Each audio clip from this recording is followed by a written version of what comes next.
السلام عليكم ورحمة الله وبركاته. أهلا وسهلا بحضراتكم. حلقتنا فيها كل الأحداث اللي تخص الكرة المصرية والعالمية. قبل ما نبدأ حط لايك للفيديو واعمل اشتراك في القناة لو لسه مش مشترك علشان يجيلك كل جديد. أخبار الأهلي. محاولات في الأهلي لإقناع حسام حسن بإبعاد إمام عاشور من مباراة غينيا بيساو بسبب مخاوف كولر الكبيرة من أن تتفاقم إصابة اللاعب في العضلة الضمة، خصوصا لإقامة المباراة على ملعب نجيل صناعي. الأهلي ينتظر وصول تقرير طبي من طبيب المنتخب الفلسطيني للإطمئنان بشكل أكبر على وسام أبو علي بعد خروجه مصابا من مواجهة لبنان أمس. ومصدر بالمنتخب العربي الشقيق يؤكد لكورة بلس أن لاعب الأهلي بحالة جيدة جدا ولا يوجد أي شيء مقلق بشأن إصابته رغم عدم تسجيله أهداف في اللقاء. إشادة كبيرة من المحللين الرياضيين بالظهور الأول لوسام أبو علي مع منتخب فلسطين وتهديده لمرمى المنافس بأكثر من كرة وتفوقه في كل الألعاب الهوائية. خالد بيبو يقرر تغريم أي لاعب يخترق الحظر الإعلامي بالأهلي 500,000 جنيه لفرض حالة من الانضباط داخل الفريق.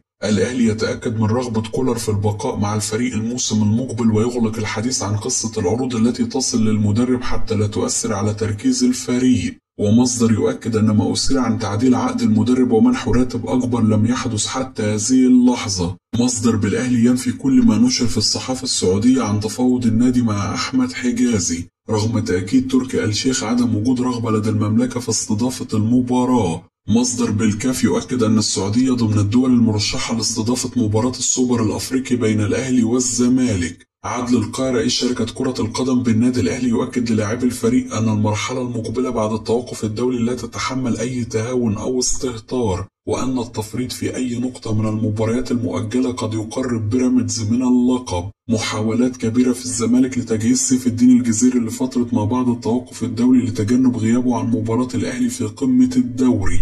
أحمد سليمان عضو مجلس إدارة الزمالك يستغل تأثر لاعبي المنتخب بدنيا أمام بوركينا فاسو للمطالبة بإلغاء بطولة الدوري الذي ابتعد فيه فريقه عن المنافسة. القادسية السعودي يفاوض أحمد سيد زيزو واللاعب ينتظر انتهاء التوقف الدولي لحسم الأمور مع الزمالك. إبراهيم سعيد ينتقد مستوى المنتخب الوطني مع حسام حسن في أول مباراة رسمية رغم الفوز على بوركينا فاسو، ويؤكد أن المنتخب لم يلعب سوى في أول ربع ساعة من المباراة فقط. وزير الشباب والرياضة يعد لاعبي المنتخب الوطني بمكافآت خاصة حال النجاح في تحقيق انتصار جديد أمام غينيا بيساو يوم الاثنين المقبل.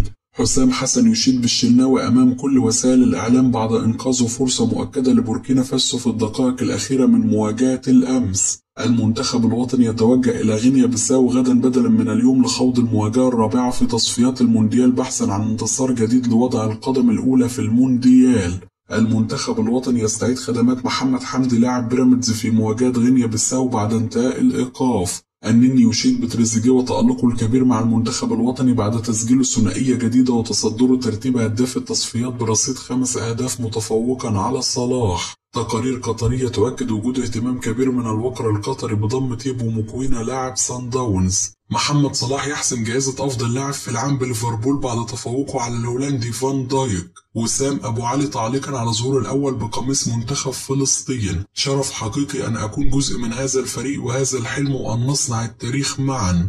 عمرو الدرديري رئيس المنظومة الإعلامية السابق بالزمالك في تصريح وصفه البعض بالعبيط: الناس مفكرين إننا زعلانين من إمام عاشور، ولكن الحقيقة احنا زعلانين عليه لأنه خسر حب واهتمام وشهرة عمره ما كان يحلم بيها. الشناوي في تصريح تلفزيوني مساء الأمس: أكثر ما يضايقني أنه لا أحد يقول لي حمد لله على السلامة، هذا يفترض أن يحدث مع أي لاعب حين يعود من الإصابة، ولكن الحديث فقط كان على من سيلعب ومن سيكون بديلا. أشكر الجهاز الفني للمنتخب على منح الثقة اليوم وأشكر اللاعبين على أدائهم.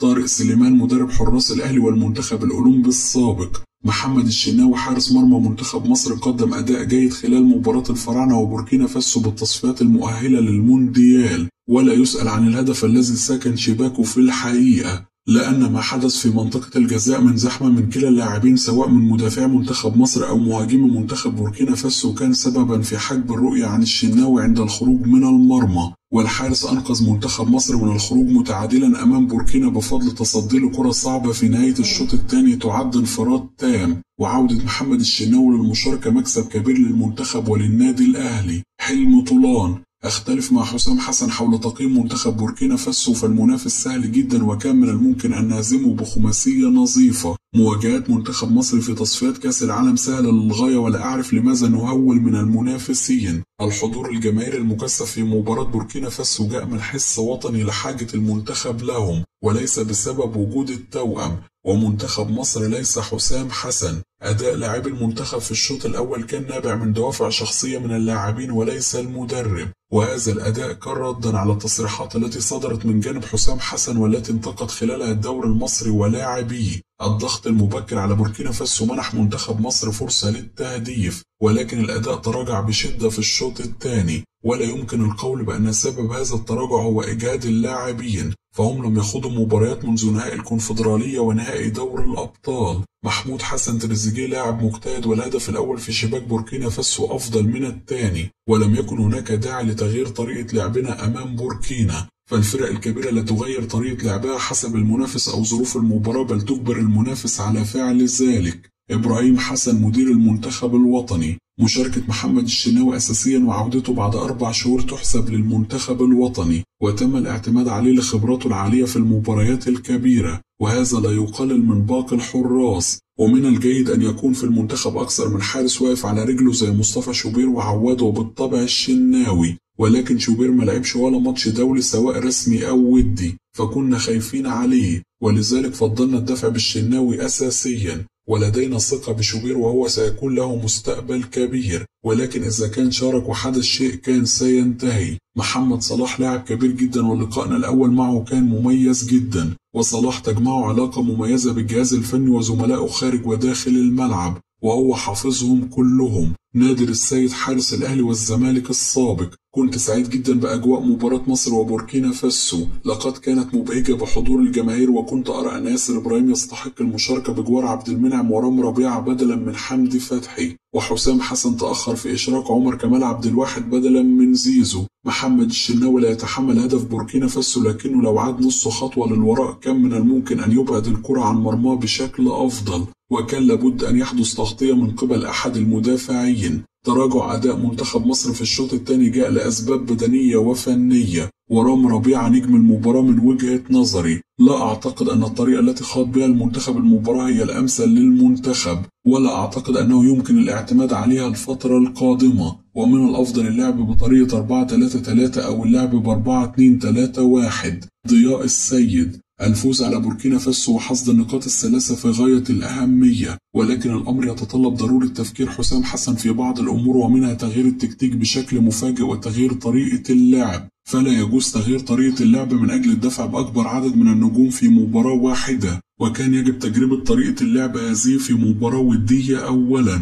استفدنا من الإيجابيات في النصف ساعة الأولى، وعندما ظهرت السلبيات لم يكن هناك طريقة لمعالجتها. والتراجع البدني نتاج بطولة الدوري المصري بكل تأكيد، وليس حسام حسن. هناك لاعبين انضموا لمنتخب مصر في حالة إجهاد، خصوصا المحترفين في الخارج، وبالتأكيد حسام حسن كان مضغوط في ظل المباراة الرسمية الأولى له، وبالفعل ظهرت بعض السلبيات في الشوط الثاني تحديدا، والأفضل أن يسير بطريقة اللعب المعتادة. وعندما عاد حسام حسن للعب في الشوط الثاني بطريقة 4-3-3 ظهر الفريق بشكل أفضل، ولم تكن هناك خطورة كبيرة على مرمى الشناوي. الأهم حاليا أن منتخب مصر حقق الفوز وحصد ال3 نقاط، وأتمنى تكرار الانتصار أمام غينيا بيساو. حسام حسن كان يريد الدفع بكل النجوم، خصوصا حمدي فتحي وإمام عاشور وزيزو، ولكن هذه الطريقة ساهمت في إيجاد تريزيجيه، واضطر إمام عاشور للتغطية خلفه، وحدث ضغط بشكل مستمر على محمد عبد المنعم الذي واجه وطار، وهو لاعب خطير في بوركينا فاسو.